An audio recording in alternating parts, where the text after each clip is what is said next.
We are making some smoky, spicy, amazing, tender beef jerky on the Kamado Joe. Let's get into it. Oh yeah. Hey, I'm James from Smokin' Dad Barbecue, and you join me right at the end where we are super smoking our beef jerky for one last final push. But let me take you back a little bit earlier and catch you up on everything you need to know for today's cook. So for today's video, I'm going to be using my double indirect method. I've been using this a lot lately for my hot and fast cooks. It's turned out some of the best brisket, pork belly, and ribs I've ever made on a Kamado style grill. But I was shocked when I did my dehydrated hot pepper video that the temperatures held really well in a low and slow format, and I was able to get some great smoke. And that's what we're doing today. This has been running around 180 degrees Fahrenheit and getting some great smoke. Great smoke, sub 200 degrees. This is something that doesn't belong in the same sentence. And the double indirect method is proven a real winner on those hot peppers. And based off of my sampling here, as a few pieces have reached their final doneness, we are in for a treat today. But before I can fill you in on the treat and get into the taste tests as we are nearly done, let me tell you what I had to start yesterday in order to get ready for today's cook to make some amazing beef jerky on your Kamado style grill.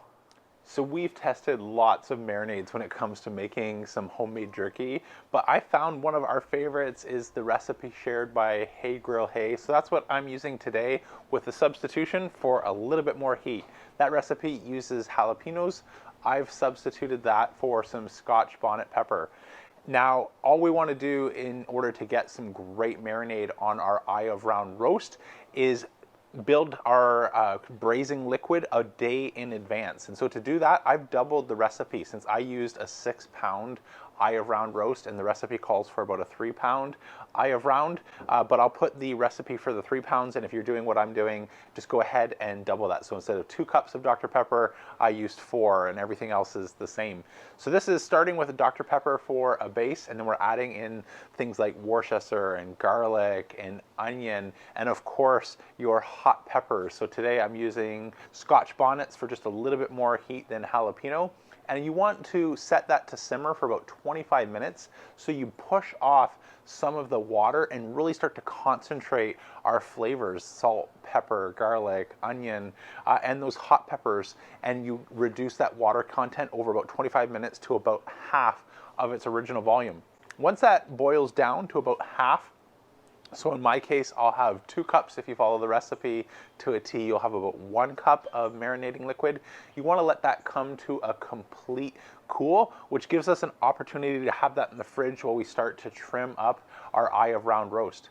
Unlike every other thing that we cook where fat is king, when it comes to beef jerky, this is what will spoil. And so we are using an eye of round roast and giving that a quick trim. So I'm using my Strong fillet knife, and that's making really light work of removing the fat cap as well as the silver skin. And now you want to slice this against the grain. You want to get these as thin as possible. So if I was at my local butcher and it was business hours, I could have asked Peter, hey, can you just run this through your slicer? Or if you have a slicer at home, you can do that. But if you don't, I'm assuming most people don't, we can do this no problem with a chef knife. So using my extra long Strong knife, it makes quick work of making some paper thin slices out of this eye of round roast. And a way to help make that a little bit easier is to throw your entire roast in the freezer for about 30 minutes before you get started. That will just help it firm up and be a little bit less pliable so you can get those really nice thin slices. After your marinade is cooled down and you've got your beef all sliced up, you just want to mix that really well together so it's fully incorporated, and put it in your refrigerator overnight. So this one happened to sit close to 24 hours, but you want a minimum of about 12 hours for the best result with this marinade, I found. And I like to flip the bag, when I woke up first thing in the morning, midday, just to make sure we are getting everything fully covered. So after your jerky has marinated and it's the day of your cook, we want to set up our Joe for the double indirect method, as well as start to pat dry our beef jerky and make sure that we can get a great dry product. So we don't want it just soaking wet with that extra marinade. So let me take you over to the Joe earlier this afternoon, and I'll show you exactly how I like to set up for the double indirect smoke method. So we're starting with our Big Joe already cleaned out. So now I'm just going to drop in our ash basket. Make a little space for our smoking wood on the bottom. And since we're going to have a small hot fire today, I'm going to plan on adding more smoke wood using my ash door hack. I'll explain that a little bit later. But for now, I'm going to get a couple chunks of cherry wood right on the bottom, cover those up, and then pour on some fresh Jealous Devil to cover all that up. These are smaller pieces, so I'm just going with a small handful here. Should be good to get us started. Cover up. Got a little more Jealous Devil left in the bag, so I'll add that. Make a little mound completely covering the wood, as well as by doing the mound as it burns, we know we won't run out of charcoal. If we let it distribute all the way over, it's possible our fire goes straight down and has a hard time moving to those adjacent coals. So by building a little bit of a mountain here will help make sure we get nice, even, low temperature fire all the way through our cook. So that looks good. I'm going to now start a fire using my Grill Blazer grill gun and try and concentrate that fire directly above where we've placed that wood so that those hot coals start to work down to where our smoking wood is. I don't know if I mentioned before, if I have forgotten, Grill Blazers reached out and offered me a code that saves you guys 10% on a grill gun or an SV gun if you like. So I'll put the details down below. I'll take you fast forward though while we get this fired up. Okay, so elapsed time on that was 1 minute, and you can see we've already got some nice white ashed over coals, and that fire is burning well. So now I want to build some heat in our dome as well as our deflectors. So let's start assembling this. We're going to start with the base of the SloRoller, like so. Next, for now, I'm going to drop in the divide and conquer rack.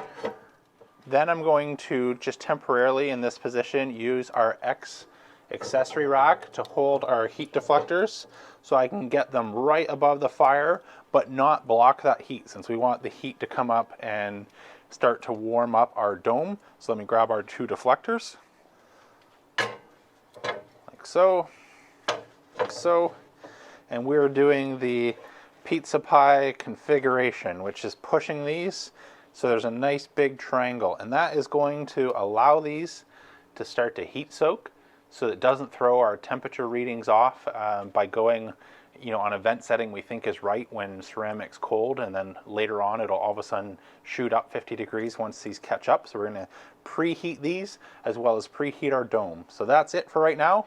We're going to leave our top and bottom vents all the way open, close this, and let it build some heat. All right, we have our beef jerky patted dry, and our dome is reading 350 degrees. But this is not 350 degrees, as I can keep my hand here. If this was actually 350, I'd be running that way, going out, out, out really very quickly. But we are getting some great heat in the dome. This is about the spot now where I want to push our deflectors together, start adjusting our vents, install the rest of the SloRoller. So let me bring you nice and close, show you how we're going to set up for our double indirect beef jerky. So our dome might be reading, close to 400 now, but that's all because we're getting some flames coming up and just kissing the thermometer. But that's why we always want to use the hand test and make sure we got a good sense of where we actually are temp-wise. But since our coals are now rocking, we want to start slowing this fire down now that we've got some heat. So I'm just going to take the deflectors out using some high heat gloves so they don't burn or bother me to hold them, because they are warm. That'll allow me to install the top of the SloRoller, and then we can put that back in. So just like a normal SloRoller setup, if you weren't doing the double indirect, you would start with the base, then your divide and conquer rack, then your top SloRoller. But today we're doing the double indirect. So let's go ahead now, Add our X ring on the second level of the divide and conquer rack. And if you don't have a SloRoller and you want to do this, you could put your heat deflectors down low, put a pizza stone on your X accessory rack, and then put your grids on the top level of your grill. Get the same result. But since I have the SloRoller, that's what I'm going to use today. So let's drop these on. Let's adjust our vents. So for our control tower top, move it if you could see here. Since we're doing the double indirect method, we want to hold a low, slow temperature. Ideally, we'll bring it back down close to just about 200. So I'm going to go to about 1/4 to 1/8 of an inch inside the first line and 1 finger on the bottom draft door. All right, we're holding stable just a hair over 200 degrees. That's exactly what I want. I know from doing my hot peppers with my Thermapen infrared that seeing around 200 degrees on the dome with the double indirect method, I was at 167 degrees on the grid. So that's going to be perfect for dehydrating our beef jerky. I've got my grid extender ready to go just beside me here, so I'll take you fast forward while we start placing our jerky on the grid, and I think I'm going to need the extra real estate of the grid extender. So let me take you fast forward while we load up our Big Joe with some beef jerky. So I ended up with so much extra space hanging that I'm going to move any that were just sitting outside of the protection of our double direct on the lower level up here to make sure that we keep everything protected by both the SloRoller as well as our deflector plates. I'll take you back fast forward while I move any stragglers on the lower end up to our hanging position. So that is actually so incredibly space efficient. I could fit all of our beef jerky this way, and so I opted to do that just to keep things as even as possible. Plus, I love that we are centered over our deflector plates and can give this a chance to cook really evenly. Let's close our dome and start letting this smoke. So now that we've got all our jerky on, it's nice and stable, I want to add a few of our smoking wood chunks right to the bottom here. We're already starting to get some nice heat. These are from coals and ash just falling down from our fire, which is what's going to ignite our wood chips. So I'm gonna try something, a few larger pieces. I've been using really small chips in my first few videos, so I want to see if something with a little bit more substance also ignites just as well. So I'm going to place these towards where it should end up, the middle to the back area, right underneath our fire, and we'll let those start to smoke as well.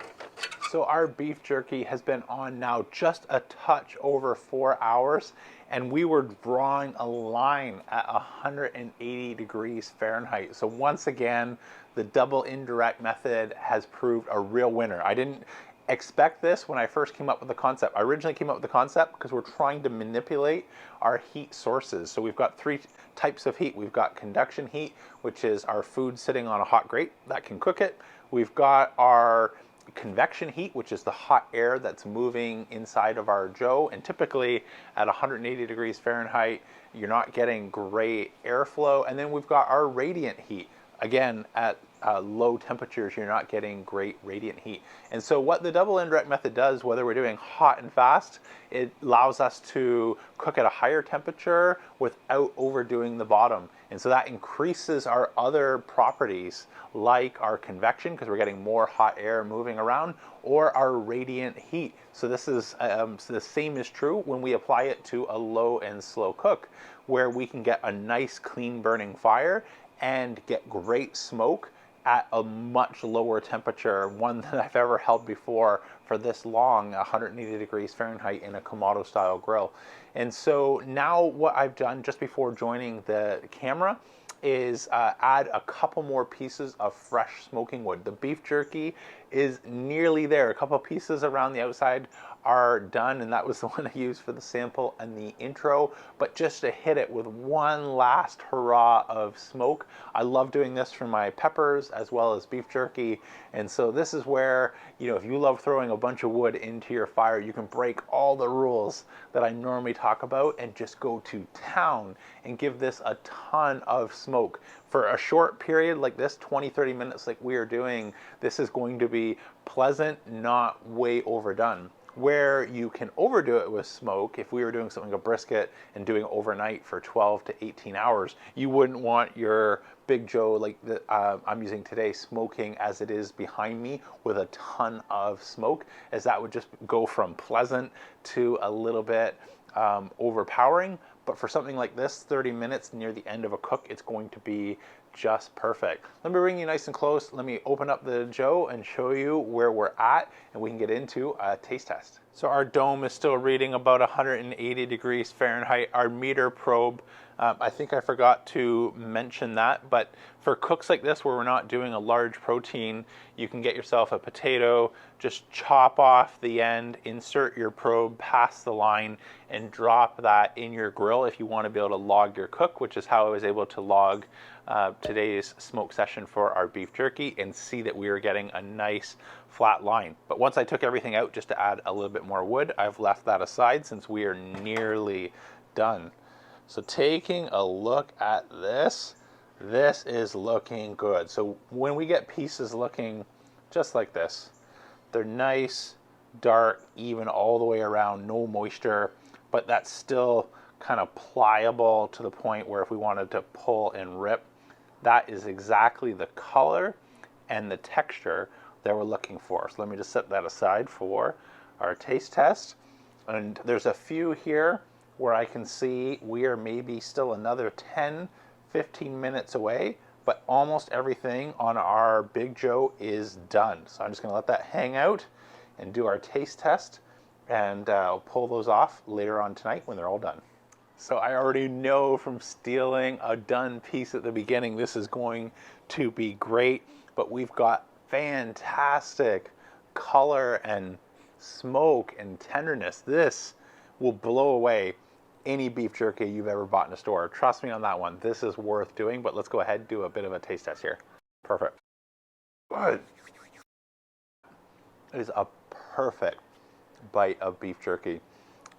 Outside of a little bit of prep a day in advance, this is a really simple cook, and one that's not been super easy to do before on the Kamado Joe without the double indirect method. The ideal temperature is that 170, 180 degrees. And as I mentioned, getting nice clean smoke at those temperatures has been difficult before the discovery of the double indirect method. But now we are drawing flat lines, getting nice clean smoke at 180, and it has turned our Joe into a dehydrator with the benefit of adding some great smoke flavor, which you can definitely appreciate here. I hope you really enjoyed today's video. If you did, please let YouTube know by smashing that thumbs up button, and let me know by hitting subscribe, or consider joining me in my channel member section down below. Details in the description, along with saving codes for everything that I feature in these videos, whether it's the meter probe, you save 10%, or my grill torch, save 10%. So happy that those companies who've been tracking along with me over the last few years using their product have offered a savings to you guys. Until next time though, I'm James from Smokin' Dad Barbecue signing off. And remember, don't be afraid to fire it up.